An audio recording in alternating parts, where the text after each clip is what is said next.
আল্লাহর নামে করছি শুরু, আল্লাহর নামে করছি শুরু, জ্ঞান সাধনায় হব ধ্যানী। জানবো কোরআন হাদিস আমি, জানবো কোরআন হাদিস আমি, ইনশাআল্লাহ ইনশাআল্লাহ ইনশাআল্লাহ ইনশাআল্লাহ হব আমি, হব আলোকিত জ্ঞানী। আসসালামু আলাইকুম ওয়া রাহমাতুল্লাহি ওয়া বারাকাতুহু। আলহামদুলিল্লাহ ওয়াসসালাতু ওয়াসসালামু আলা রাসূলিল্লাহি আম্মা বাদ। প্রিয় দর্শক, মাহে রমজানের এই বরকতময় সময়ে আপনারা যারা টেলিভিশন সেটের সামনে অথবা অনলাইনের মাধ্যমে দেখতে পাচ্ছেন আকিজ আলোকিত জ্ঞানী 11তম আসর, powered by Akij plastics, Farm Fresh, Bakeman's, Akij feed, co-sponsor Akij fan, উমরা পার্টনার আকিজ এয়ার। আপনাদের সবাইকে জানাচ্ছি অনেক অনেক মোবারকবাদ। আল্লাহ রব্বুল আলামিনের অপার কৃপা আমাদের উপর, তিনি অনেক করুণা করেছেন। আমরা তার করুণার সাগরে ভাসছি, তার নেয়ামতের মহাসাগরে আমরা এমনভাবে অবগাহন করছি যে আমরা উপলব্ধি করতে পারছি না কত নেয়ামত দিয়ে তিনি আমাদেরকে আচ্ছাদিত করে রেখেছেন। এর মধ্যে অন্যতম একটি নেয়ামতের নাম হলো জ্ঞান। রাসূল সাল্লাল্লাহু আলাইহি ওয়াসাল্লাম এই প্রসঙ্গে বলেছেন, মাই ইউরিদিল্লাহু বিহি খায়রান ইউফাক্কিহু ফিদ্দিন। আল্লাহ তাআলা যার কল্যাণ চান তাকে তিনি দ্বীনের জ্ঞান দান করেন। অর্থাৎ জ্ঞান এমন এক মহান নেয়ামতের নাম, এই জ্ঞানের সাথে যার সম্পর্ক স্থাপন হয় তিনি যেমন আলোকিত মানুষ, সেই সাথে মহান নেয়ামত দিয়ে তিনি সিক্ত হন। পাশাপাশি আল্লাহর রসুল সাল্লাল্লাহু আলাইহি ওয়াসাল্লামের সেই হাদিসের অনুপাতে বলতে পারি যে তিনি কল্যাণের সাথেই থাকতে পারেন। প্রিয় দর্শক, আল্লাহ তাআলা আমাদের সবাইকে কবুল করুন, কল্যাণের সাথে রাখুন, জ্ঞানের সাথে রাখুন, আমিন। আর এই কারণে আমাদের এই আয়োজন আকিজ আলোকিত জ্ঞানী।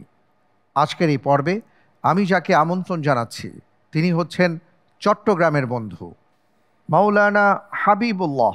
আসছেন হাবিবুল্লাহ। আলোকিত জ্ঞানী, আলোকিত জ্ঞানী, আলোকিত জ্ঞানী। আসসালামু আলাইকুম ওয়া রাহমাতুল্লাহি ওয়া বারাকাতুহু। ওয়া আলাইকুম আসসালাম ওয়া রাহমাতুল্লাহি ওয়া বারাকাতুহু। কেমন আছেন আপনি? আলহামদুলিল্লাহ ভালো আছি, আপনি কেমন আছেন? আলহামদুলিল্লাহ ভালো আছি। আপনাকে অনেক অনেক মোবারকবাদ জানাচ্ছি হাবিবুল্লাহ ভাই, আপনি আমাদের মাঝে আসছেন। কেমন লাগছে আপনার?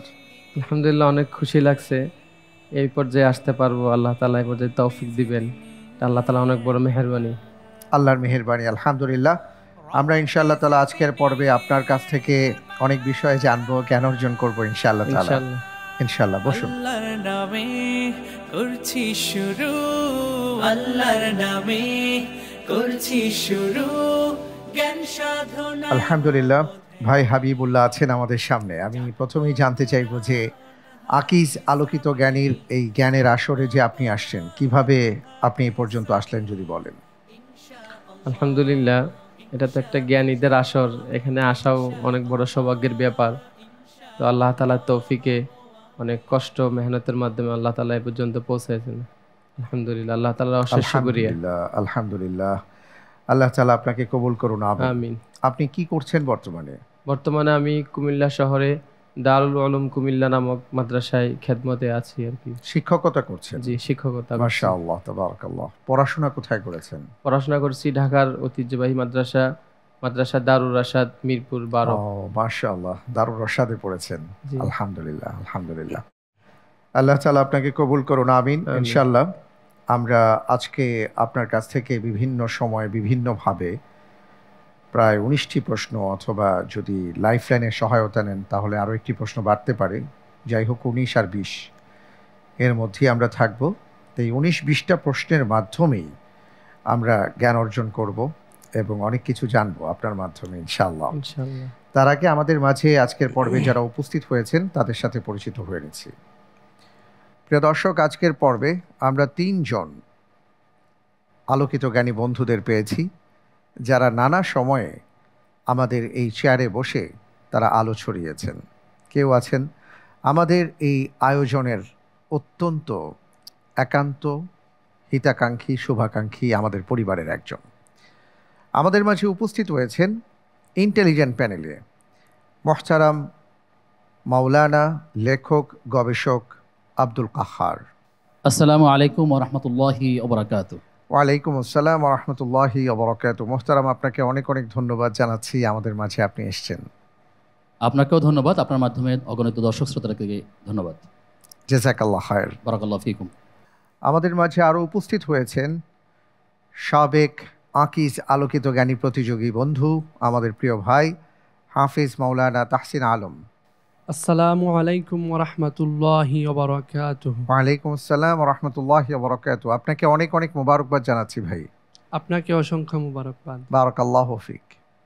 আমাদের মাঝে উপস্থিত আছেন আমাদের আরও একজন ভাই, যিনি বর্তমানে শিক্ষকতার সেবায় নিয়োজিত আছেন এবং এই চেয়ারে একসময় বসেছিলেন, মাওলানা কাউসার হোসাইন। আসসালামু আলাইকুম ওরহমতুল্লাহ। ওয়ালাইকুম আসসালাম রহমতুল্লাহি ওয়া বারাকাতুহু। ভাই কাউসার হোসাইন, আপনাকে অনেক অনেক মোবারকবাদ জানাচ্ছি, ধন্যবাদ জানাচ্ছি যে আপনি আমাদের মাঝে এসেছেন। আপনাকে অসংখ্য ধন্যবাদ। বারাকাল্লাহু ফিকুম। আলহামদুলিল্লাহ। হাবিবুল্লাহ সাহেব, আমি আপনার কাছে জানতে চাই যে আজকের পর্বে কাকে আপনি আমন্ত্রণ জানিয়েছেন প্রিয়জন সহায়তায়, যিনি আপনাকে ইনশাআল্লাহ তাআলা যদি প্রয়োজন পড়ে সাহায্য করবার চেষ্টা করবেন। আলহামদুলিল্লাহ, আজকে আমার প্রিয়জন সহযোগী হিসেবে আছেন আমার প্রিয় সহপাঠী ভাই হাফেজ মাওলানা মাহমুদুল হাসান, যিনি বর্তমানে ইসলামী বিশ্ববিদ্যালয়ে কোরআন অ্যান্ড ইসলামিক স্টাডিজ বিভাগের প্রথম বর্ষের ছাত্র। অনেক অনেক ধন্যবাদ। এবং আপনাকে ধন্যবাদ জানাচ্ছি মোহতারাম মাহমুদুল হাসান, যে আপনি আপনার ভাই সহপাঠী একসাথে পড়েছেন, তাকে সহায়তা করতে আপনি ছুটে এসছেন। আপনাকে অনেক অনেক মোবারকবাদ জানাচ্ছি। আসসালামু আলাইকুম রহমতুল্লাহ। আপনাকেও অসংখ্য ধন্যবাদ। জ্ঞানীদের এই সুভাষিত এই প্ল্যাটফর্মে জ্ঞানীদের বিচরণ যেখানে, এখানে আমাকে সুযোগ করে দেওয়ার জন্য আলোকিত জ্ঞানী পরিবারকে অসংখ্য ধন্যবাদ। অনেক অনেক ধন্যবাদ। জাযাকাল্লাহ খায়র। আলহামদুলিল্লাহ, আমরা আজকের পর্বে প্রথমেই আপনাকে 3টি প্রশ্ন করব। প্রত্যেকটি প্রশ্নের সঠিক উত্তরের জন্য 4 করে নম্বর পাবেন। ভুল হয়ে গেলে 2 নম্বর মাইনাস হয়ে যাবে। উত্তর দেবার জন্য আপনি সময় পাবেন 45 সেকেন্ড। আর কোনো লাইফলাইন থাকছে না এই পর্যায়ে। তারপরে দ্বিতীয় ধাপ, তারপরে তৃতীয় ধাপ। শুরু করছি ইনশাআল্লাহ। ইনশাআল্লাহ। বারাকাল্লাহু ফিক। আমি আপনার জন্য দোয়া করছি প্রত্যেকটা প্রশ্নের উত্তর যেন সুন্দরভাবে সঠিকভাবে দিতে পারেন। আল্লাহ যেন আপনাকে তৌফিক দান করেন। আমিন। আপনার জন্য প্রথম প্রশ্ন, আল্লাহু আকবার। আল্লাহ তাআলা আগুন উৎপাদন করেন কোত্থেকে? এ সবুজ গাছ থেকে, বি পাথর থেকে, সি খনিজ দ্রব্য থেকে, ডি মাটি থেকে। আলহামদুলিল্লাহ, আল্লাহর উপর ভরসা করে এই প্রশ্নের উত্তর হিসেবে আমি বেছে নিচ্ছি অপশন এ, সবুজ গাছ থেকে। অপশন এ, সবুজ গাছ থেকে। ফ্রেজ করা হোক অপশন এ।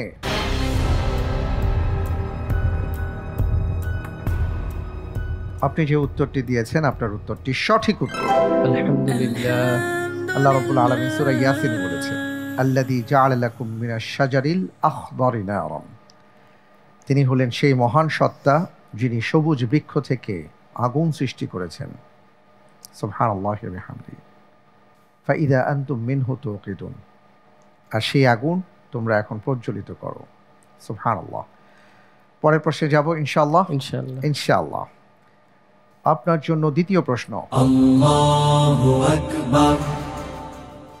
নিচের কোন বিষয়টি কোরআন সুন্নাহ সমর্থিত? এ জায়নামাজের দোয়া পাঠ করা, বি মুখে সালাতের নিয়ত পাঠ করা, সি একাকী ফরজ নামাজ পড়লেও একামত দেয়া, ডি ফজিলতের আশায় সালাত শুরুর আগে মাথায় পাগড়ি বাঁধা। আলহামদুলিল্লাহ, আল্লাহর উপর ভরসা করে এই প্রশ্নের উত্তর হিসেবে আমি বেছে নিচ্ছি অপশন সি, একাকী ফরজ নামাজ পড়লেও ইকামত দেয়া। লক করে দিব। ইনশাআল্লাহ। ফ্রেজ করা হোক অপশন সি, একাকী ফরজ নামাজ পড়লেও একামত দেয়া।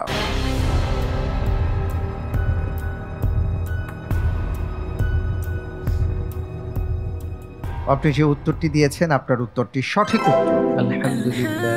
জি, আল্লাহ রাসূল সাল্লাল্লাহু আলাইহি ওয়াসাল্লাম বলেছেন, আবু সাঈদ খুদরি রাদিয়াল্লাহু তাআলা আনহু থেকে একটি হাদিস আছে, যে হাদিসের মাধ্যমে তিনি জানিয়েছেন যে আমি তোমাকে দেখেছি যে তুমি ছাগল এবং মরুভূমি ভালোবাসো, সুতরাং তুমি যখন ছাগল চড়াবে বা মরুভূমিতে থাকবে আর নামাজের জন্য আজান দেবে, উচ্চস্বরে আজান দিও, কারণ মুয়াজ্জিনের আজানের ধ্বনি যতদূর পর্যন্ত মানব এবং দানব অন্যান্য বস্তু শুনতে পাবে, কিয়ামতের দিন তারা তার জন্য সাক্ষ্য প্রদান করবে। সুবহানাল্লাহি ওয়া বিহামদিহি। আলহামদুলিল্লাহ। এখানে আমরা দেখতে পাচ্ছি যে এই প্রশ্নের মধ্যে কিছু গুরুত্বপূর্ণ বিষয় আছে। আমাদের সমাজে এমন কিছু ব্যাপার আছে যেগুলো আমরা ধরেই নিয়েছি যে এগুলো আমরা করলে সওয়াব হবে, অথবা কোরআন সুন্নাহ থেকে আছে, যেমন জায়নামাজের দোয়া, মুখে নামাজ পড়ার সময় নিয়ত করা, এবং অনেক সময় আমরা শুধুমাত্র ফজিলত হবে এই আশায় পাগড়ি বাঁধি। এই বিষয়গুলো আসলে কি, এই সম্পর্কে আমরা একটু জানবো প্রিয় দর্শক। এই সম্পর্কে আমরা আব্দুল কাহার রাহবারিকে পেয়েছি, তিনি আমাদেরকে এই ব্যাপারে যদি কিছু বলেন। জি আলহামদুলিল্লাহ। এই প্রশ্নের বেশ কয়েকটি অপশন রয়েছে। আমরা দেখতে পাচ্ছি 4টি অপশনের মধ্যে 3টি অপশন সম্পর্কে আমরা ভুল মেসেজ আমাদের সমাজে চালু আছে। যদি আমরা প্রথমে বলি জায়নামাজের দোয়া পাঠ করা, অনেকেই মনে করেন যে এটি আসলে যখন সে সলাতে দাঁড়াবে, জায়নামাজে দাঁড়ার পরই ইন্নী ওয়াজ্জাহাতু বলে যে দোয়াটা আমাদের প্রচলন আছে সেটি আসলে পড়তে হয়, অথচ এটি হচ্ছে একটি সানা যেটি নামাজ শুরু করার পরে আসলে পড়া উচিত, হাদিসে সেটাকে আমরা পাই। কিন্তু আমাদের প্রচলিত বাজারের অনেকগুলো বইয়ে জায়নামাজের দোয়া নামে আছে, সে কারণে সালাত শুরু করার আগে এটা দিয়ে অনেক শুরু করে, যেটি আসলে হাদিস দ্বারা বা সুন্নাহ দ্বারা সমর্থিত নয়। দ্বিতীয় একটি বিষয় হলো মুখে সালাতের নিয়ত করা। এটি এমনভাবে দেওয়া হয়েছে নাওয়াইতু নুসাল্লিয়া দিয়ে, সকল নামাজি এটা নির্ধারণ করে নিয়েছেন অনেকেই, অথচ আমরা দেখি যে হজ এবং উমরার ক্ষেত্রে শুধু মুখে নিয়ত করতে হয় উচ্চারণ করে, কিন্তু এছাড়া অন্য কোনো বিষয়ের ক্ষেত্রে এভাবে নিয়ত বলতে হয় না। নিয়ত হচ্ছে মনের ইচ্ছা, এটি মন থেকে করতে হয়, অন্তর থেকে করতে হয়, মুখে কখনই নিয়ত বলতে হয় না। এই নিয়ত অন্তরে করা এবং মুখে উচ্চারণ করে বলা, এই দুটি আমরা অনেক সময় গুলিয়ে ফেলি। সেক্ষেত্রে আমরা এটি ভুলটা করব না। আর অনেক মানুষ তারা মনে করে যে নিয়ত যেহেতু জানি না, সেক্ষেত্রে নামাজ থেকেও তারা দূরে থাকে। সুতরাং আমরা চাই যে আসলে নামাজ থেকে দূরে নয়, সামান্য একটি বিষয় যেটি ইসলামের সাথে সম্পৃক্ত নয়, অথচ আমরা সেটাকে ইসলামের অনেক বেসিক বা মৌলিক বিষয় মনে করে নিয়েছি, এটি আমরা করব না। আল্লাহ তাআলা আমাদেরকে বোঝার তৌফিক দান করুন। তৃতীয়ত হচ্ছে যে একাকী ফরজ নামাজের ক্ষেত্রে একামত দেওয়া। আমরা জানি যে ফরজ নামাজের ক্ষেত্রে আজান এবং একামতের মাঝখানে দোয়া কবুল হয়ে থাকে। রাসূল সাল্লাল্লাহু আলাইহি ওয়াসাল্লামের একটি হাদিস আবু দাউদে এসেছে, মুসান্নাফে আব্দুর রাজ্জাকের এসেছে, আত-তারগীবের 249 নম্বর হাদিসের মধ্যে বলা হয়েছে, যেখানে যদি কোনো মানুষ সমতল ভূমিতে থাকে কিংবা পাহাড়েও থাকে, যদি সে একামত দিয়ে সালাত আদায় করে তাহলে তার সাথে 2 জন ফেরেশতা সালাত আদায় করেন, আর যদি সে আজান এবং একামত দুটোই দেন তাহলে তার সাথে একদল ফেরেশতারা পেছনে শামিল হয়ে থাকেন, যদিও একজন মানুষ, একজন নামাজি, সে এটা দেখতে পায় না। এখানে বলা হয়েছে যে একাকী ফরজ নামাজ পড়লেও একামত দেওয়া। যেখানে আজানের কথা বলা হয়েছে সেখানে একামত তো বলারই অপেক্ষা রাখে না, এটিকে মুস্তাহাব বলা হয়েছে। সুতরাং আমরা এই আমলটি যেন করতে পারি, একাকী হলেও আজান এবং একামত দিতে বলে সবচেয়ে বেশি ভালো, তাহলে অনেকগুলো ফজিলত পাবো এবং রসুলের হাদিসগুলো মানা হয়ে থাকে। চতুর্থ যে বিষয়টি এসেছে এখানে অপশনের ক্ষেত্রে, সেটি হলো ফজিলতের আশায় মাথায় পাগড়ি বাঁধা। আমরা অনেকেই মনে করি বা যারা পাগড়ি বাঁধেন তারা মনে করেন যে শুধু নামাজের সময় পাগড়ি বাঁধলেই 1 রাকাতে 70 রাকাতের সওয়াব পাবেন বলে তারা শুধু নামাজের সময়টাতেই পাগড়ি পরিধান করেন, নামাজের বাইরে পরিধান করেন না। অথচ রাসূল সাল্লাল্লাহু আলাইহি ওয়াসাল্লামের আমলের মধ্যে আমরা দেখি তিনি সর্বদাই পাগড়ি পরিধান করেছেন, কিন্তু শুধু নামাজের জন্য বিশেষভাবে করেননি। এই ভুল মেসেজটিও আমাদের মাঝে রয়েছে। যে সকল হাদিসের মধ্যে ফজিলতের কথা বলা হয়েছে, 1 রাকাতে পাগড়ি বেঁধে 70 রাকাত পাওয়া যাবে, মুহাদ্দিসিন কিরাম এই বর্ণনাটাকে জাল বলেছেন। একজন মিথ্যা রাবী এখানে এই হাদিসের মধ্যে রয়েছে বলে তারা আমাদেরকে সতর্ক করেছেন। সুতরাং আপনার মাধ্যমে আমরা এই জাতিকে আসলে বোঝাতে চাই যে আমরা যেন একাকী ফরজ নামাজ যখন আমরা আদায় করব, পারতপক্ষে একামত দিয়ে এবং সেই সাথে আজান দিয়ে যেন সালাত আদায় করার চেষ্টা করি, এবং যে ভুল মেসেজগুলো আছে এটা যেন আমরা দূর করতে পারি। আল্লাহ তাআলা আমাদেরকে তৌফিক দান করুন, আমিন। আল্লাহুম্মা আমিন। অনেক অনেক ধন্যবাদ মুহতারাম আপনাকে। আলহামদুলিল্লাহ, আমরা এবার তৃতীয় প্রশ্নে যাচ্ছি ইনশাআল্লাহ তাআলা। আপনার জন্য এবারের প্রশ্ন, আল্লাহু আকবার। 11ই নভেম্বর 2024 ফিলিস্তিনের রাষ্ট্র গঠনের লক্ষ্যে আরব লীগ ও ওআইসি কোথায় বৈঠক করেন? A Jeddah, B Riyadh, C Baghdad, D Cairo.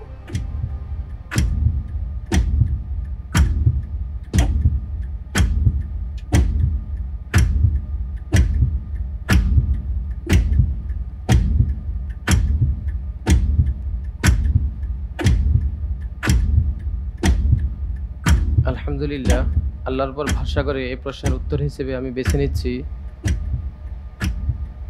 Option A, Jeddah. Option A Jeddah fridge করে দিব। লক করা হোক অপশন এ জেদ্দা। আপনি কি হিসাবে জেদ্দাকে বাছাই করেছেন? ওআইসির সদর দপ্তর এবং আরব লীগের সদর, ওআইসি সদর দপ্তর জেদ্দাই। আচ্ছা, সেই সেই হিসাবে অনেক ধন্যবাদ আপনাকে। আপনি যে উত্তরটি দিয়েছেন আপনার উত্তরটি সঠিক হয়নি। সঠিক উত্তর ছিল বি, রিয়াদ। আরব লীগ এবং ওআইসির শীর্ষ নেতারা সৌদি আরবের রাজধানী রিয়াদে এই বৈঠকটি করেন এবং ফিলিস্তিন রাষ্ট্র গঠনের পাশাপাশি মধ্যপ্রাচ্যের টেকসই শান্তি ও স্থিতিশীলতা ফেরানোর ব্যাপারগুলো নিয়েই তারা আলোচনা করেন। এই আলোচনাকে বলা যেতে পারে যে সব মিলিয়ে একটা ইসলামিক শীর্ষ সম্মেলন হয়ে গিয়েছিল। অনেক ধন্যবাদ, কোনো সমস্যা নেই। আপনার মাধ্যমে আমরা একটা বিষয় জানলাম।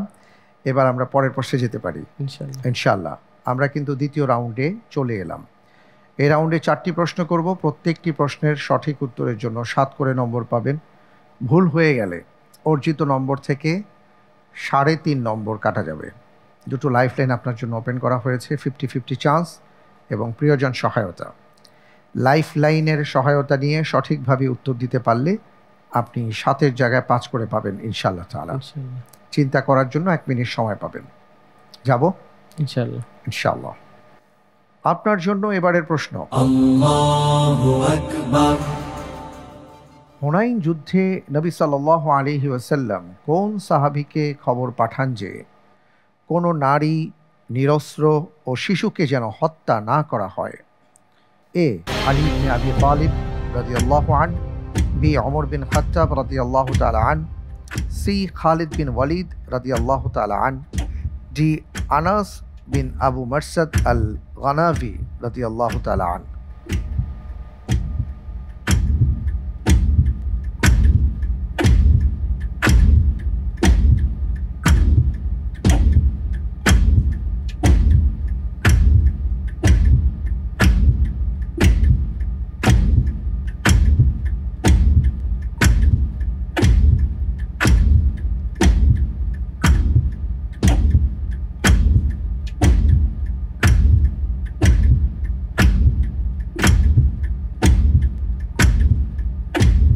আলহামদুলিল্লাহ, আল্লাহর উপর ভরসা করে আমি সঠিক উত্তর হিসেবে বেছে নিচ্ছি অপশন সি, খালিদ বিন ওয়ালিদ রাদিয়াল্লাহু তাআলা আনহু।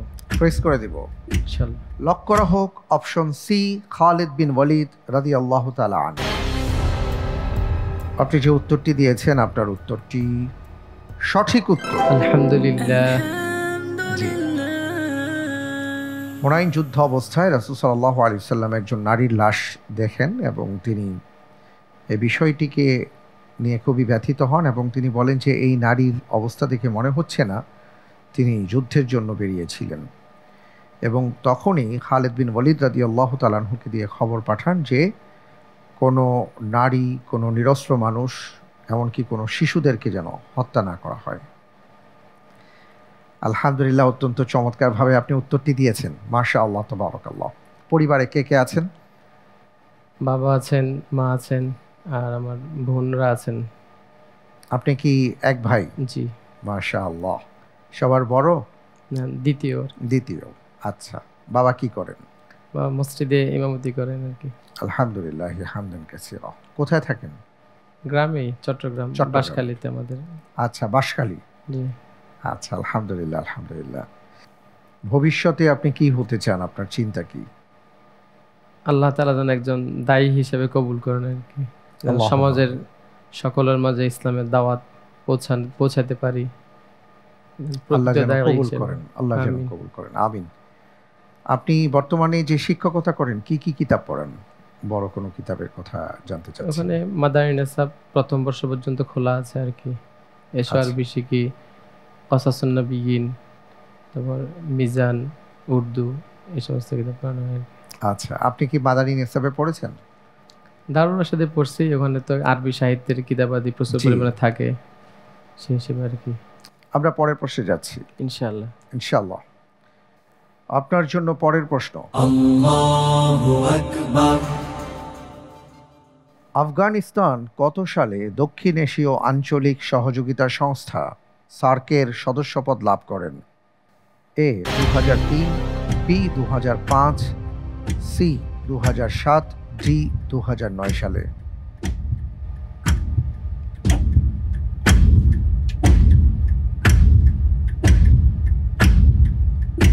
প্রিয়জন সহযোগিতা চাচ্ছি।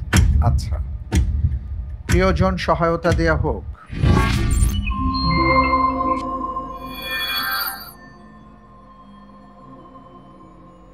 মাশাআল্লাহ, প্রতিযোগী ভাই অত্যন্ত চমৎকারভাবে এগিয়ে যাচ্ছেন। আমরা তার আরও উন্নতি কামনা করি। এই পর্যায়ে তিনি আমার কাছে সহযোগিতা চেয়েছেন। আমার কাছে যতটুকু সঠিক উত্তর হিসেবে বিবেচিত হচ্ছে, মনে হচ্ছে, সেটি হলো সি 2007। তিনি এটি বিবেচনা করতে পারেন। অনেক ধন্যবাদ আপনাকে। আপনি আপনার ভাইকে সাহায্য করার জন্য বলেছেন অপশন সি। আপনি কি সি নেবেন না অন্য কোনো অপশন নিতে চাচ্ছেন? অপশন সি লক করা হোক। অপশন সি 2007 সালে। আপনি লাইফলাইনের সহায়তা নিয়ে অর্থাৎ প্রিয়জন সহায়তা নিয়ে যে উত্তরটি দিয়েছেন, আপনার উত্তরটি সঠিক উত্তর। আলহামদুলিল্লাহ, আপনাকে অনেক অনেক মুবারকবাদ। আলহামদুলিল্লাহ, আপনি আপনার ভাইকে, প্রতিযোগী বন্ধুকে সহায়তা করেছেন। জাযাকাল্লাহ খায়ের, বারাকাল্লাহ ফিক। জি, 3 এপ্রিল 2007 সালে সার্কের 14তম শীর্ষ সম্মেলনে 8ম দেশ হিসেবে সার্কের সদস্য পদ লাভ করেন আফগানিস্তান। মাশাআল্লাহ। আমরা পরের প্রশ্নে যাচ্ছি ইনশাআল্লাহ। পরের প্রশ্নে যাবার আগে একটা ছবি দেখব, এরপরে আমি আপনাকে প্রশ্নটি করব, কেমন? জি।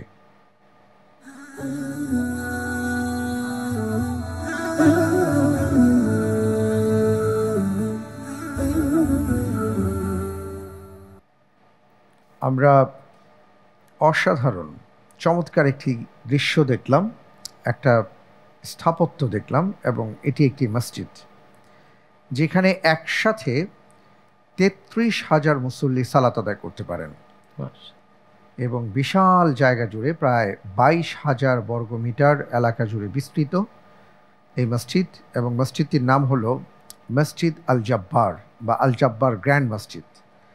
এবার আমি প্রশ্নে যাচ্ছি ইনশাআল্লাহ। ইনশাআল্লাহ। আপনার জন্য এবারের প্রশ্ন। Allahu Akbar. Al Jabbar grand মসজিদ কোন দেশে অবস্থিত? A Malaysia, B Indonesia, C Albania, D Singapore.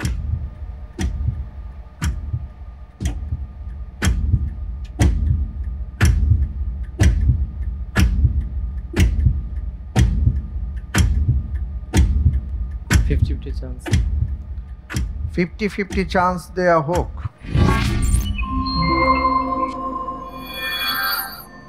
G, option A Malaysia, option B Indonesia.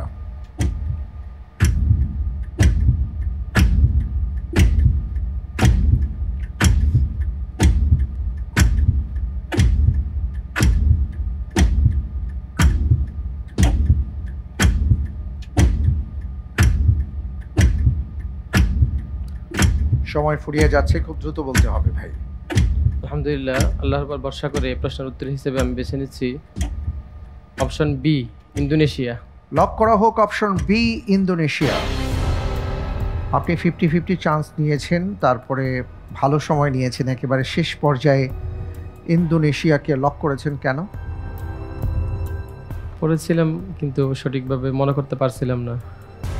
আচ্ছা, আপনি লাইফলাইন ব্যবহার করে যে উত্তরটি দিয়েছেন অপশন বি ইন্দোনেশিয়া, আপনার উত্তরটি সঠিক উত্তর। আলহামদুলিল্লাহ। আলহামদুলিল্লাহ। জি, $64 মিলিয়ন ব্যয় করে এই মসজিদটি নির্মাণ করা হয় এবং এই মসজিদের কাজ শেষ হয় 30শে ডিসেম্বর 2022 সালে। এর স্থপতি রিদওয়ান কামিল। মাশাআল্লাহ, খুব সুন্দরভাবে আপনি এগিয়ে যাচ্ছেন। আল্লাহর মেহেরবানি, আল্লাহর দয়া। আমরা পরের প্রশ্নে যাব ইনশাআল্লাহ। আপনার জন্য পরের প্রশ্ন। Allahu Akbar. হাদিসে শহীদ বলা হয়েছে কাকে? এ, যিনি আল্লাহর রাস্তায় যুদ্ধে মারা যান। বি, যিনি মহামারীতে মৃত্যুবরণ করেন এবং পেটের অসুখে মৃত্যুবরণ করেন। সি, যিনি পানিতে ডুবে মারা যান বা দেয়ালে চাপা পড়ে মারা যান। ডি, উপরের সকলকে। আলহামদুলিল্লাহ, আল্লাহর উপর ভরসা করে এই প্রশ্নের উত্তর হিসেবে আমি বেছে নিচ্ছি অপশন ডি, উপরের সকলকে। অপশন ডি, উপরের সকলকে। প্রেস করে দিব। ইনশাআল্লাহ। লক করা হোক অপশন ডি। আপনি বলছেন যে আমরা যে বাকি তিনটি অপশনে যা পেয়েছি সবাই এর মধ্যে অন্তর্ভুক্ত। জি, আপনার উত্তরটি সঠিক উত্তর। আলহামদুলিল্লাহ। আলহামদুলিল্লাহ। এই প্রসঙ্গে কাউসার হোসাইন, আমরা একটু জানতে চাই আপনার কাছে শহীদের ব্যাপারে হাদিসে কি বলা হয়েছে? ধন্যবাদ আপনাকে সুযোগ দেওয়ার জন্য। আসলে হাদিসে শহীদ বলতে যাকে বোঝানো হয়েছে প্রকৃত অর্থে আল্লাহর দ্বীন ইসলামকে সমুন্নত রাখার জন্য যে নিয়ত সঠিক করে আল্লাহর রাস্তায় জিহাদ করে সেই প্রকৃত শহীদ। এই হাদিস ছাড়াও হাদিসের শহীদের প্রকারভেদে আমরা নানা রকম আরও সংজ্ঞায়িত দেখতে পাই। যেমন কেউ যদি মহামারীতে মারা যায়, কেউ যদি পেটের অসুখে মারা যায়। সম্প্রতি আমরা দেখেছি আমাদের বাংলাদেশে 2020 সালে 18 মাস থেকে অবধি 2 বছর প্রায় মহামারীতে অনেক লোকজন মারা গিয়েছে। এখানে তারা শহীদের কাতারে পড়বেন। তাছাড়াও হাদিস আরও রয়েছে যে যারা নিজের জীবন রক্ষার্থে, নিজের ধন সম্পদ রক্ষার্থে মারা যাবে তারাও কিন্তু শহীদের কাতারে পড়বেন। কিন্তু কথা হচ্ছে তাদের নিয়তটা হচ্ছে এখানে সবচেয়ে বড় বিষয়। কারণ প্রখ্যাত সহিহ আবু হুরায়রা রাদিয়াল্লাহু তাআলা আনহু বলেছেন যে জাহান্নাম যাদেরকে প্রথমে দেওয়া হবে তার মধ্যে শহীদও থাকবে। তাহলে এটা কোন প্রকার শহীদ? এখানে বলা হচ্ছে যে প্রকার শহীদ নিজের বীরত্ব প্রকাশনের জন্য, লোক সুনাম কুড়ানোর জন্য আল্লাহর রাস্তায় শহীদ হয়ে যাবে, কিন্তু সে প্রকৃত শহীদ নয় যদি তার নিয়তটা ঠিক না থাকে। এখানে আমরা বলতে চাই যে শহীদ অনেক মর্যাদাবান আল্লাহ সুবহানাহু ওয়া তাআলার কাছে। তিনি আল্লাহ সুবহানাহু ওয়া তাআলার কাছে মৃত না, আমাদেরকে তিনি বলেছেন ওয়ালা তাহসাবান্নাল্লাযীনা কুতিলু ফি সাবিলিল্লাহ আমওয়াতা, যেটা বলা হয়েছে যে তাদেরকে মৃত হিসাবে গণ্য করো না, তারা জীবিত। ইনদা রব্বিহিম ইউরসাকুন, তারা তার রবের পক্ষ থেকে রিজিক পেয়ে থাকে। এখানে দেখার বিষয় যে আমরা যে উদ্দেশ্যেই থাকি না কেন আমাদের নিয়তটা সঠিক হতে হবে। আমাদের নিয়ত যদি সঠিক হয় তাহলে নিজের ন্যায্য অধিকার আদায় অর্থে যদি আমি মুসলিম অবস্থায় মারা যাই সেটাও কিন্তু শহীদ বলে গণ্য হবে। ধন্যবাদ আপনাকে। অনেক অনেক ধন্যবাদ মোহতারাম আপনাকে। খুব চমৎকারভাবে আপনি বললেন। আল্লাহ তাআলা আমাদেরকে কবুল করুন, আমিন। মাশাআল্লাহ। এরই সাথে আমাদের দ্বিতীয় ধাপ শেষ, আমরা তৃতীয় ধাপে প্রবেশ করব। এই ধাপে 4টি প্রশ্ন করব। প্রত্যেকটি প্রশ্নের সঠিক উত্তরের জন্য 12 করে নম্বর পাবেন। ভুল হয়ে গেলে 6 নম্বর অর্জিত নম্বর থেকে কাটা যাবে। চিন্তা করার জন্য সর্বোচ্চ 2 মিনিট সময় পাবেন। আপনার জন্য দুটো লাইফ লাইন আমি ওপেন করে দিলাম, ইন্টেলিজেন্ট প্যানেলের সহায়তা এবং লাইফ লাইন তাকদীর। যদি লাইফ লাইনের সহায়তা নিয়ে সঠিকভাবে উত্তর দিতে পারেন 12-র জায়গায় 10 করে পাবেন ইনশাআল্লাহ। ইনশাআল্লাহ। শুরু করছি তাহলে। ইনশাআল্লাহ। আপনার জন্য এবারের প্রশ্ন। আল্লাহু আকবার। কিয়ামতের দিন আল্লাহ কাদেরকে সাফল্য সহ উদ্ধার করবেন বলে কোরআনে এসেছে? এ, যারা ঈমান এনেছে। বি, যারা ইসলাম কবুল করেছে। সি, যারা তাকওয়া অবলম্বন করেছে। ডি, যারা ইহসান করেছে।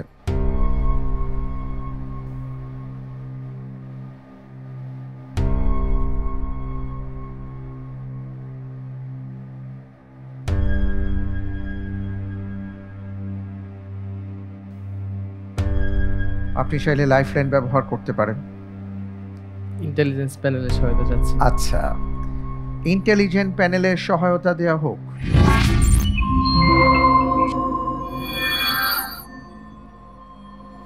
ধন্যবাদ আপনাকে। আমাদের প্রতিযোগী ভাই হাবিবুল্লাহ, তিনি খুবই চমৎকারভাবে এগিয়ে যাচ্ছেন। এ পর্যায়ে ভাই আমাদের কাছে সহায়তা চেয়েছেন। ভাইকে আমি যে ক্লুটি দিয়ে সাহায্য করব তা হচ্ছে রাসূল সাল্লাল্লাহু আলাইহি ওয়াসাল্লাম যে বিষয়টি বুঝাতে গিয়ে বুকের দিকে ইশারা করেছেন সেই শব্দের সাথে আপনার প্রশ্নের উত্তরের মিল আছে। আলহামদুলিল্লাহ, আল্লাহর উপর ভরসা করে এই প্রশ্নের উত্তর হিসেবে আমি বেছে নিচ্ছি অপশন সি, যারা তাকওয়া অবলম্বন করেছে। অপশন সি প্রেস করে দিব। ইনশাআল্লাহ। লক করা হোক অপশন সি, যারা তাকওয়া অবলম্বন করেছেন। আপনি লাইফলাইন ব্যবহার করলেন এবং সেখান থেকে একটা ক্লু দেওয়া হয়েছিল যে রাসূল সাল্লাল্লাহু আলাইহি ওয়াসাল্লাম যে বিষয়টি বুঝাতে গিয়ে বুকের দিকে ইশারা করেছেন, আপনি সেখান থেকে ধরে নিয়েছেন ব্যাপারটা তাকওয়া। আমি দেখতে পাচ্ছি আপনি যে উত্তরটি দিয়েছেন আপনার উত্তরটি সঠিক উত্তর। আলহামদুলিল্লাহ। আলহামদুলিল্লাহ। ওয়ায়ুনাজ্জিল্লাহুল্লাযীনা তাকাও, আল্লাহ তাআলা তাদেরকে নাজাত দেবেন বা মুক্তি দেবেন, ইত্তাকাও, যারা তাকওয়া অবলম্বন করেছেন, বিমা ফাযাতিহিম, সাফল্যের সাথে। সুবহানাল্লাহি ওয়া বিহামদিহি।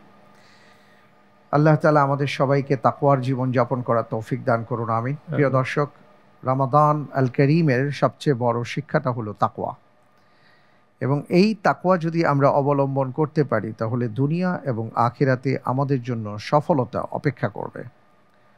সুবহানাল্লাহ। আল্লাহ তাআলা আমাদের সবাইকে মুত্তাকি হিসেবে কবুল করুন, আল্লাহুম্মা আমিন। পরের প্রশ্নে যাব ইনশাআল্লাহ। ইনশাআল্লাহ।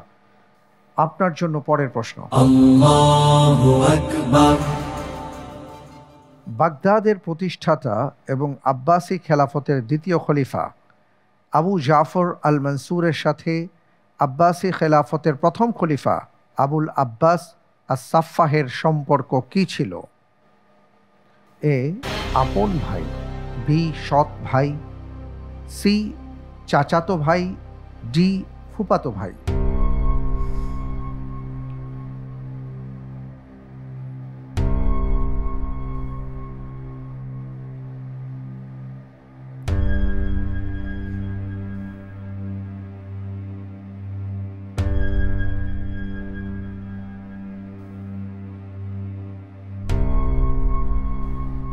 তাকদীর ইয়াজ। লাইফলাইন তাকদীর নিতে চাচ্ছেন? লাইফলাইন তাকদীর দেয়া হোক।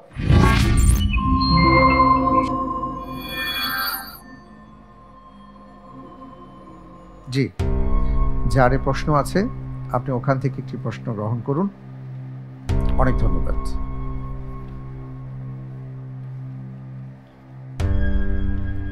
যদি লাইফলাইন তাকদীর না থাকতো তাহলে আপনি কোন অপশনটি বাছাই করতেন? অপশন বি, সৎ ভাই। সৎ ভাই, অপশন বি। সঠিক উত্তর ছিল অপশন এ, আপন ভাই। সমস্যা নেই, আমি ইনশাআল্লাহ তাআলা আপনার জন্য এখন প্রশ্নটি দিচ্ছি। আপনার জন্য তাকদীর প্রশ্ন। আল্লাহু আকবার। কোন সাহাবী রাসূল সাল্লাল্লাহু আলাইহি ওয়াসাল্লামের চাচা আব্বাস ইবনে আব্দুল মুত্তালিব রাদিয়াল্লাহু তাআলা আনহুর উসিলা দিয়ে আল্লাহর কাছে বৃষ্টি প্রার্থনা করতেন? চিন্তা করার জন্য ৪৫ সেকেন্ড সময় আপনার জন্য বরাদ্দ আছে।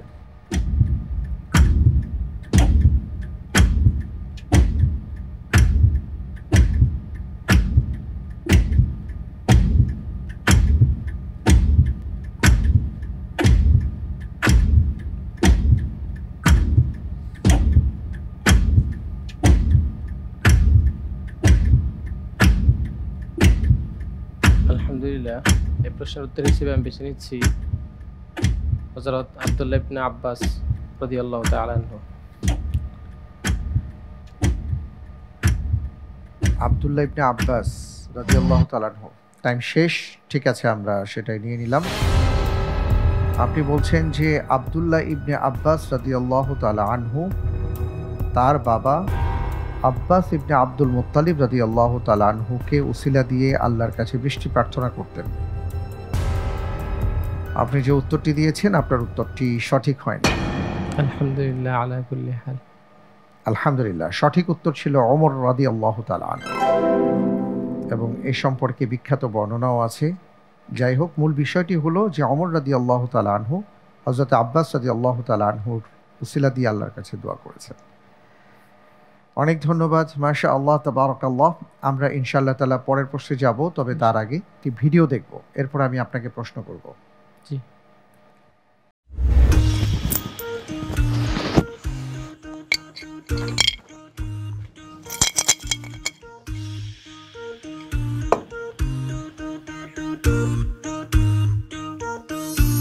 নাইম, পরীক্ষা শেষে তো স্কুল থেকে পিকনিকে যাবে, তুই কি যাবি? আরে এটা কি মিস হয়? আমার আব্বারে বললে তো আব্বা টাকা দিয়ে দিব। নাবিল তুই? তোরা সবাই যাবি, আমি কেমনে না যাই? আমিও যাবো। কিন্তু তুই যে যাবি, তোর আব্বু তোরা এত টাকা দিব? আব্বুর কাছে চাইবো না, আমি একটা মাটির ব্যাংক কিনছি, ওখানে টিফিনের টাকা জমাচ্ছি।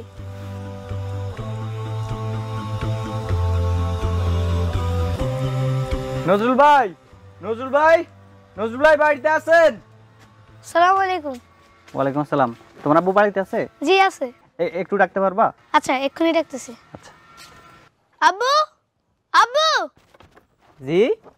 আপনাকে ওই যে ইমাম সাহেব ডাকতেছে। ইমাম সাহেব হুজুর আসছে? জি।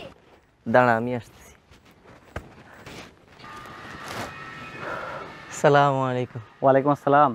নজরুল ভাই, আমাদের মসজিদের কাজ চলছে, তো আমরা পুরো এলাকার মানুষ থেকে কালেকশন করছি, সেই সুবাদে আপনার কাছে আসা আর কি, আপনি যদি কিছু শরীক হতেন। আসলে হুজুর, আমি গত 2 মাস থেকে বেকার, মসজিদে টাকা দেওয়ার মতো ওই সাধ্য এই মুহূর্তে আমার নাই, তাই এই মাসের জন্য যদি আমাকে। কোনো সমস্যা নেই, আপনার সামর্থ্য হলে আপনি দিয়েন, আল্লাহ আপনার রুজি রোজগারে বরকত দান করুক। আচ্ছা ঠিক আছে। নাবিল, তুই আমাদের সাথে পিকনিকে যাবি না, এই ব্যাপারে অনেক খারাপ লাগতেছে রে। সমস্যা নাই, আমি পরের বার যাব, আব্বুর চাকরি হোক। কিন্তু তুই না ব্যাংকে টাকা জমাচ্ছিলি, এখন যাবি না কেন? ওয়ালাইকুম আসসালাম। আসসালামু আলাইকুম। কি ব্যাপার লিমন, নাবিলের মন খারাপ কেন? স্যার, নাবিল কালকে আমাদের সাথে পিকনিকে যাবে না, ওর টাকা ম্যানেজ হয়নি। আমরা সবাই যাচ্ছি, তুমিও যাবে, তোমার যাওয়ার ব্যবস্থা আমি করতেছি। কিন্তু কিভাবে স্যার? সাজিদের বাবা ওর জন্য অগ্রিম টাকা দিয়েছিল, ও হঠাৎ অসুস্থ হয়ে পড়েছে, এখন উনি বলতেছে ওর জায়গায় অন্য কাউকে নিয়ে যেতে, সুতরাং সাজিদের জায়গায় নাবিল যাবে, ঠিক আছে? তুমি রেডি থেকো। আচ্ছা নাবিল, তুই তো বললি না তুই যে মাটির ব্যাংকে টাকা জমাইছিলি, ওগুলো কই? আসলে হুজুর, আমি গত 2 মাস থেকে বেকার, মসজিদে টাকা দেওয়ার মতো ওই সাধ্য এই মুহূর্তে আমার নাই, তাই এই মাসের জন্য যদি আমাকে। কোনো সমস্যা নেই, আপনার সামর্থ্য হলে আপনি দিয়েন, আল্লাহ আপনার রুজি রোজগারে বরকত দান করুক। আচ্ছা ঠিক আছে, ওকে। আচ্ছা সালাম। হুজুর দাঁড়ান। হ্যাঁ বাবা বলো। আপনার 2 মিনিট দাঁড়ান, আমি এক্ষুনি আসতেছি। নাবিল, বাবা তুমি তাদেরকে থামালে কেন? তুমি জানো না বাবার কাছে টাকা নাই? আমার কাছে কিছু জমানো টাকা আছে, আমি ওগুলো এক্ষুনি নিয়ে আসতেছি। আব্বু, এই ব্যাংকে জমানো টাকাগুলো আমি মসজিদে দান করতে চাই। কিন্তু বাবা, তুমি না এই টাকাটা তোমার স্কুলের পিকনিকের জন্য জমাইতেছো? আব্বু, পিকনিকে গেলে তো একদিনে সবগুলো টাকা শেষ হয়ে যাবে, আর এই টাকা যদি আমি আল্লাহর ঘর বানানোর জন্য দান করি, তাহলে জান্নাতে আমার জন্য একটা ঘর বানানো হবে, এবং আল্লাহর ঘরে দান করলে দুনিয়া ও আখিরাতে সওয়াব পাওয়া যায়।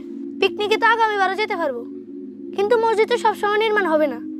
বাবা, এটা অনেক ভালো হবে, যাও এই টাকাটা মসজিদে দান করে দাও। আচ্ছা আব্বু। এই নেন হুজুর। মাশাআল্লাহ মাশাআল্লাহ। তা কত আছে এখানে? জানি না, যা আছে সব আল্লাহর ঘরের জন্য। না মানে যদি হিসাব জানা থাকতো তাহলে রিসিট পাঠাইতাম আর কি। হুজুর, তার সাথে কিসের হিসাব, যিনি বে হিসাবে দান করেন? ও গো প্রভু রহমান, তুমি যে দয়ার সাগর, এই গানে সুর তোমারি। আমরা অসাধারণ একটা ভিডিও দেখলাম, এবং শেষের কথাটা আসলে সত্যি খুবই টাচি, যে তার সাথে কিসের হিসাব যিনি বে হিসাবে দান করেন। সুবহানাল্লাহ। আমরা প্রশ্নে যাব ইনশাআল্লাহ তাআলা। আপনার জন্য এবারের প্রশ্ন, আল্লাহু আকবার। হাদিস অনুসারে কোন সাদাকার সওয়াব বেশি? এ, সুস্থাবস্থায়, বি, যখন সম্পদের লোভ অন্তরে থাকে, সি, যখন দারিদ্র্যের ভয় থাকে, ডি, উপরের সবগুলো।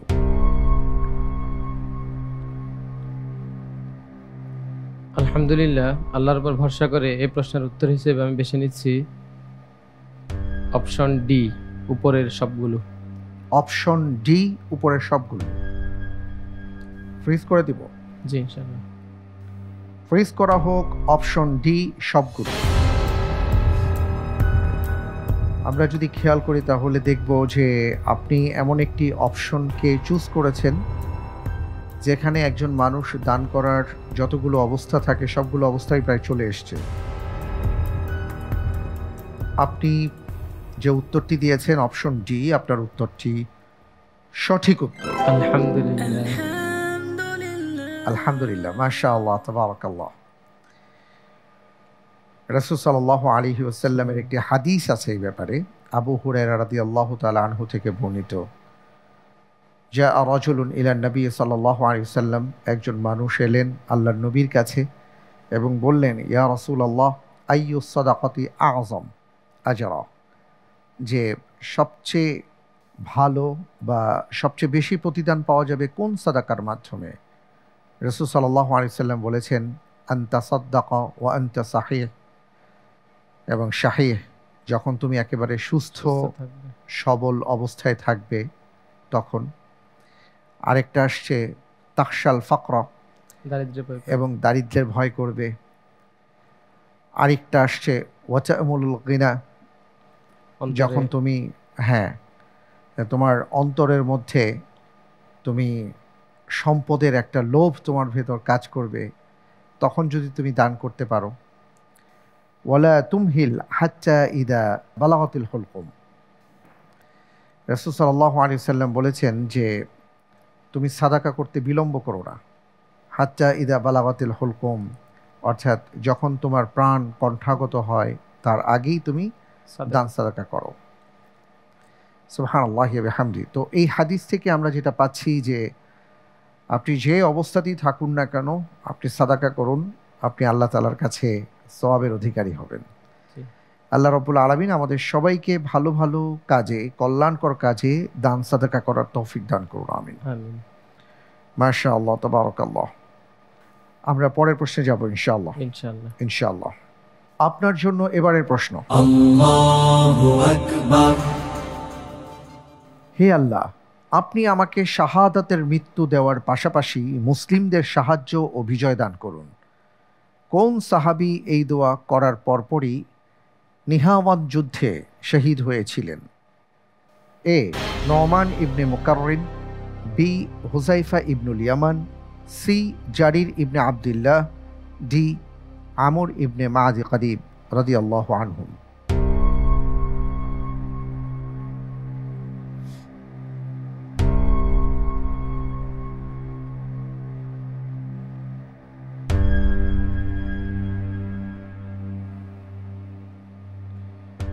আমরা পর্যাপ্ত সময় পেয়েছি, আলহামদুলিল্লাহ। এবার আমরা উত্তরটি নেব ইনশাআল্লাহ। আলহামদুলিল্লাহ, আল্লাহর উপর ভরসা করে এই প্রশ্নের উত্তর হিসেবে আমি বেছে নিচ্ছি option A, Noman ibn Muqarrin. Lock করে দেব ইনশাআল্লাহ। ফ্রিজ করা হোক অপশন এ, নোমান ইবনে মুকাররিন রাদিয়াল্লাহু তাআলা আনহু। আপনি লম্বা সময় নিয়েছেন এই ক্ষেত্রে আমি দেখলাম, এবং অনেক চিন্তা ভাবনা করে অপশন এ কে বাছাই করেছেন। অপশন এ কে কেন আপনি বাছাই করলেন? সিরাতের কিতাবের মধ্যে এরকম পড়ছিলাম বলে মনে হচ্ছে আর কি, চিন্তা ফিকির করে। আচ্ছা, আপনি পুরোপুরি নিশ্চিত ছিলেন না। আপনি যে উত্তরটি দিয়েছেন আপনার উত্তরটি এ পর্যায়ে সঠিক উত্তর। আলহামদুলিল্লাহ। আলহামদুলিল্লাহ, জি, নোমান ইবনে মুকাররিন রাদিয়াল্লাহু আনহু, তিনি একজন প্রখ্যাত সাহাবী এবং ইসলামের মহান যোদ্ধা ছিলেন। ইসলাম গ্রহণের পর থেকে তিনি ইসলামী সৈন্যবাহিনীতে গুরুত্বপূর্ণ ভূমিকা পালন করেছেন এবং তার মাধ্যমে অনেক অঞ্চল জয়লাভ করে। বিশেষ করে যদি বলা হয় ইরাকের মসুল শহরে বা মসুলের যে যুদ্ধ, সেখানে তিনি অংশগ্রহণ করেছিলেন এবং তার নেতৃত্বে একটু আগেই বলেছি যে বহু অঞ্চল জয়লাভ করে। সুবহানাল্লাহ, জি, তিনি এই দোয়া করেছিলেন। বারাকাল্লাহু ফিক, মাশাআল্লাহ। শেষ পর্যন্ত আপনি তৃতীয় ধাপের শেষ প্রশ্নটাও মাশাআল্লাহ আপনি উত্তর দিতে পেরেছেন, আলহামদুলিল্লাহ, অসাধারণ। আমাদের সামনে এখন রয়েছে ঝটপট রাউন্ডের 8টি প্রশ্ন। আমি আপনাকে দ্রুত প্রশ্ন করব, আপনি দ্রুত উত্তর দেওয়ার চেষ্টা করবেন ইনশাআল্লাহ। ইনশাআল্লাহ। ইনশাআল্লাহ। আপনার জন্য ঝটপট প্রশ্ন। আল্লাহু আকবার। আল্লাহ তাআলার কোন মাখলুক বা সৃষ্টি আসমান জমিনকে পরিবেষ্টন করে রেখেছে? আকাশ, আরশ ও কুরসি। কোন কবিরা গুনাহের কারণে বান্দা প্রতিপালকের সামনে একজন মূর্তি পূজারী হিসেবে সাক্ষাৎ করবে? মদ পান করে। সঠিক। সারিয়াতুন নাখলা অভিযান ইংরেজি কোন সালে সংগঠিত হয়? 624। সঠিক। আলী রাদিয়াল্লাহু তাআলা আনহু মদিনা হিজরতের পর কার বাড়িতে আশ্রয় নেন? কুলসুম ইবনে হিদাম রাদিয়াল্লাহু তাআলা। দারুল উলুম দেওবন্দের প্রতিষ্ঠাতা কে? আবুল কাসেম নানাতবি। সঠিক। শাসক হওয়ার পূর্বে হাজ্জাজ ইবনে ইউসুফ কি করতেন? তায়েফে ছেলে মেয়েদের মক্তবে পড়াতেন। মুসলিম যুক্তিবিদ্যার প্রতিষ্ঠাতা বলা হয় কাকে? ফারাবি। তাসবিহ দ্বারা শুরু হওয়া কোরআনের সর্বশেষ সূরা কোনটি? সূরা জুমার। সূরাতুল আলা। আলহামদুলিল্লাহ, আমি আপনাকে 8টি প্রশ্ন করেছিলাম। 8টি প্রশ্নের মধ্যে আপনি সঠিক উত্তর দিতে পেরেছেন 3টি প্রশ্নের। মাশাআল্লাহ, তাবারাকাল্লাহ। আলহামদুলিল্লাহ, এরই সাথে শেষ হয়ে গেল আজকের পর্বে আমি আপনাকে যতগুলো প্রশ্ন করবার কথা ছিল আমার সেই প্রশ্নের ভান্ডার। এবং আজকের পর্বে আমি সাকুল্যে আপনাকে 20টি প্রশ্ন করেছিলাম। আপনি চেষ্টা করেছেন সবগুলো প্রশ্নের উত্তর দেবার জন্য। আর সবচাইতে বড় কথা, আপনার মাধ্যমে আমাদের জ্ঞান অর্জন হয়েছে, আমরা কিছু জানতে পেরেছি, শিখতে পেরেছি। মাশাআল্লাহ, তাবারাকাল্লাহ। আমরা আপনার জন্য দোয়া করি, আল্লাহ তাআলা আপনাকে আরও বড় করুন। আপনি যে দোয়া করেছেন রব্বুল আলামিনের কাছে, তার উপর আপনাকে রাখুন এবং আপনাকে একজন সফল জ্ঞানী এবং আখিরাতের জন্য সফল হিসাবে আল্লাহ তাআলা কবুল করুন, আমাদেরকেও কবুল করুন। আমিন। আজকের পর্বে সাকুল্যে আপনি যে নম্বর পেয়েছেন তা হলো ৬২.৫ নম্বর। আলহামদুলিল্লাহ। আলহামদুলিল্লাহ, তাবারাকাল্লাহ, মাশাআল্লাহ, অনেক অনেক ভালো করেছেন, আলহামদুলিল্লাহ। আমি আপাতত আপনার কাছ থেকে বিদায় নিচ্ছি। দেখা যাক কি হয়, আমরা কোন 8 জন প্রতিযোগী ভাইদেরকে পরবর্তী রাউন্ডের জন্য পাই। সে পর্যন্ত অপেক্ষা, দেখা যাক। আল্লাহ ভরসা। আলহামদুলিল্লাহ। প্রিয় দর্শক, আমরা আজকের পর্বে আমাদের প্রতিযোগী বন্ধুর কাছ থেকে নানাভাবে নানা বিষয় জানলাম, জ্ঞান অর্জন করলাম। আল্লাহ তাআলার কাছে আমরা দোয়া করি যে বিষয় সম্পর্কে আমরা জানতে পেরেছি, ব্যাপারগুলো অনুধাবন করে যা আমাদের জন্য কল্যাণকর এবং আমাদেরকে দিক নির্দেশনা দেওয়া হয়েছে তার উপর যেন আমরা আমল করতে পারি। আর যে সকল বিষয় সম্পর্কে জানিয়ে দেওয়া হয়েছে সেগুলো থেকে বেঁচে থাকার আমরা যেন বেঁচে থাকতে পারি। রব্বুল আলামিন সবাইকে সে তৌফিক দান করুন, আমিন। আমরা অনুষ্ঠানের শেষ পর্যায়ে চলে এসেছি, বিদায় নেব। বিদায় নেবার আগে আপনাদের কাছে আমাদের আজকের পর্বের জ্যাকপট প্রশ্ন: কোন নবীর সিয়ামকে সর্বোত্তম সিয়াম বলা হয়েছে? উত্তর জানা থাকলে আমাদের ফ্যান পেজ আলোকিত জ্ঞানীর ইনবক্সে যে গুগল ফর্ম রয়েছে তা ওপেন করবেন এবং সঠিক উত্তরটি সাবমিট করে দেবেন রাত 12টার মধ্যে। লটারির মাধ্যমে আমরা 2 জন বিজয়ী বন্ধুর নাম ঘোষণা করব, আর তাদের জন্য থাকছে বেকমেন্স এবং ফার্মফ্রেশের সৌজন্যে আকর্ষণীয় গিফট হ্যাম্পার। এবার জানিয়ে দিচ্ছি গত পর্বের 2 জন বিজয়ী বন্ধুর নাম।